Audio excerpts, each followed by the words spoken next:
my channel. This video is all about the top things I absolutely hate about living in China. Okay, maybe hate is a little harsh. I would say strongly dislike, get annoyed by, can't stand.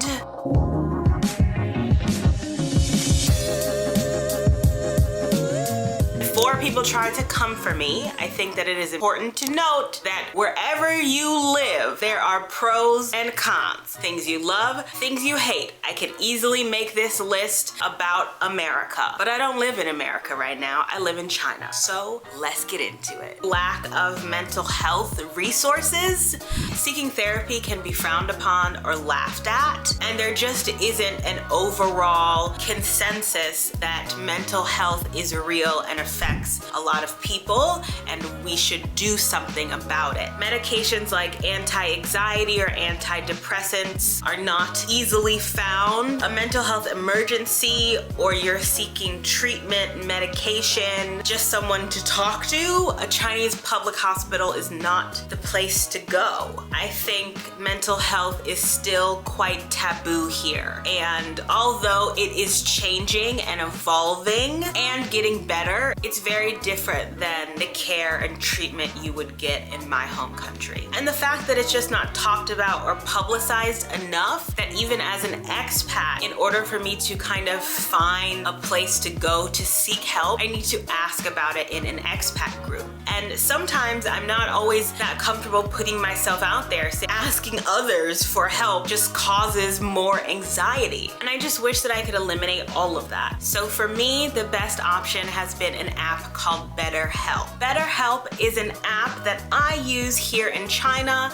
and is used worldwide that offers real licensed therapists who are trained to help and to listen to you. As an expat, I find it really helpful to talk to my therapist on BetterHelp because I'm able to express all of the feelings I've had about being here in China during COVID-19 and the anxiety that's come along with that, plus the guilt that I feel about being so far away from my family and haven't seen them for 3 years. With BetterHelp, I am able to privately have a conversation with a trained therapist of my choosing, whether it be texting through voice notes, phone calls, or video calls. It really is all at my convenience. If you are looking to prioritize your mental health and don't know where to turn, BetterHelp is a great place to start. BetterHelp offers licensed therapists who are trained to listen and help you. BetterHelp has over 200,000 therapists in their network, and they give you access to help that may not be available where you are. In order to access BetterHelp, all you need to do is download the app, fill out a questionnaire to help assess your specific needs, and then you get matched with a therapist in under 48 hours. Once you've found a match,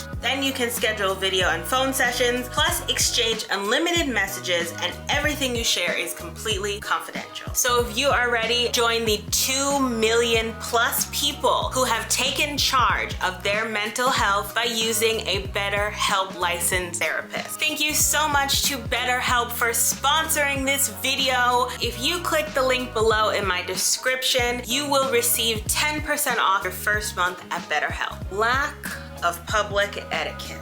A big part of etiquette, of course, comes from culture, and because I am not from China and I have only lived here a short period of time, there are things that people do that really get on my nerves. You cannot go 30 minutes anywhere in China without hearing this noise.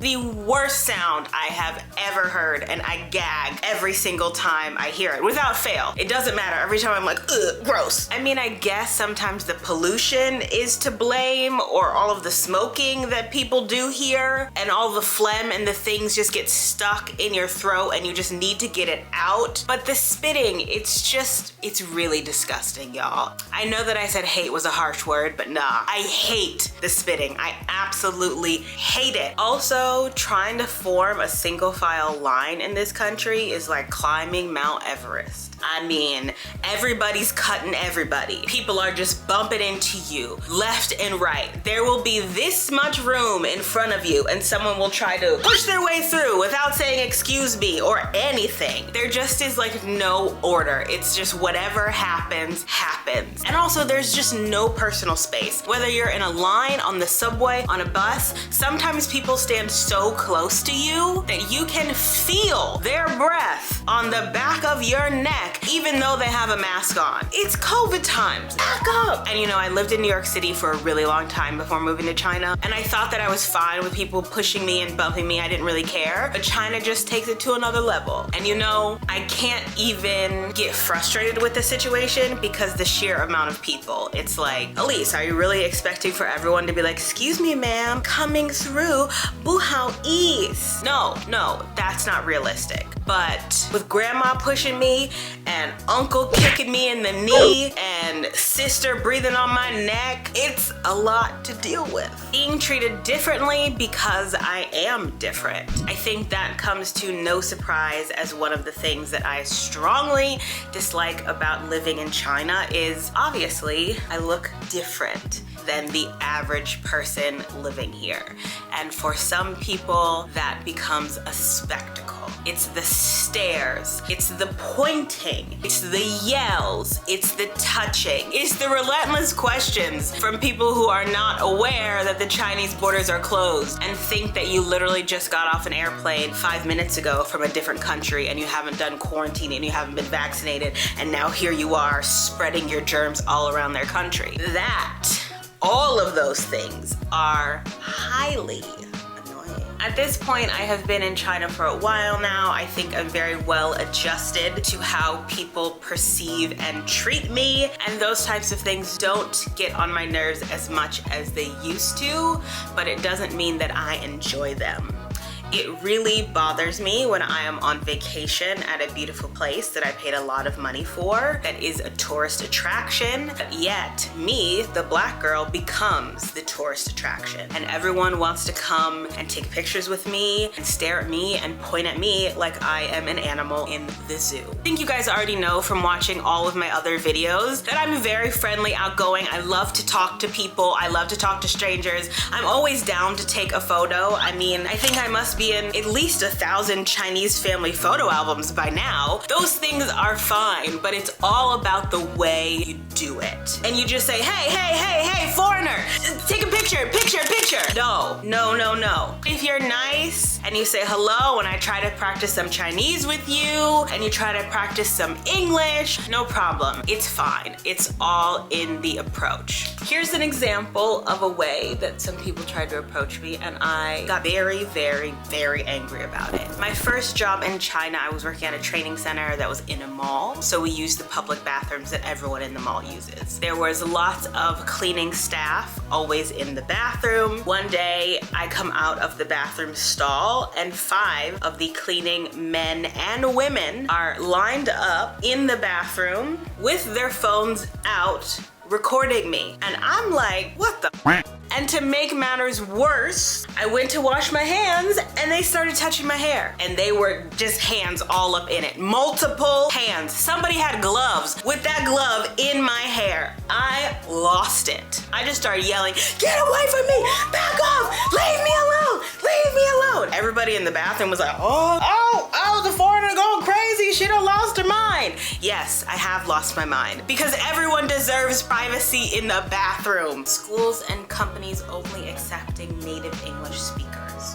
So this one is exclusive to the teaching industry in China, and it is the idea and belief that only native English speakers can teach English. Being a native English speaker, having a TEFL certificate, a bachelor's degree, and no criminal record tend to be the most important things about getting a visa and a job working as a teacher in China. But does that mean that if you are not a native English speaker, you can't get a job as a teacher here? Sometimes yes, and sometimes no. I have several friends who are not from English-speaking countries here who do have jobs as teachers, so do not rule that out, but a lot of times they are asked to lie about their nationality, to lie about their race, to lie about their background in order to keep that visa or keep that job. There are so many talented English speakers who are from all over the world, and if they want to come to China and get a job teaching, they should be able to. And this idea that your English is not good enough or their English isn't native enough, I feel like is BS. In my experience as a teacher, I feel like a lot of people in the education industry here are hung up on the British accent or the American accent, and they really want to learn from someone who speaks like that. But just because someone speaks with an American or British accent doesn't make them smarter or better or more knowledgeable than someone from an African country or a European country or a Middle Eastern country where English is not an official language there. A lot of times I feel like my students would really benefit from talking and learning from someone who has been in their shoes, who has also learned English. So I just really wish that in the future,